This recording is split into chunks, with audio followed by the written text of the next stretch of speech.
آمین۔ اللہم صلی علی سیدنا محمد وعلی آل سیدنا محمد وعلی سیدنا ومولانا محمد وبارك وسلم وسلم عليه ربنا آتنا في الدنيا حسنة وفي الآخرة حسنة وقنا عذاب النار وأدخلنا الجنة مع الأبرار يا عزيز يا غفار يا رب العالمين۔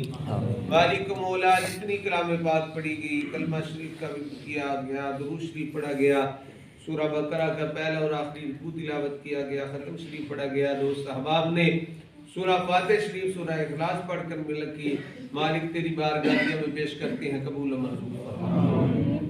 اس کا ثواب حضور نبی کریم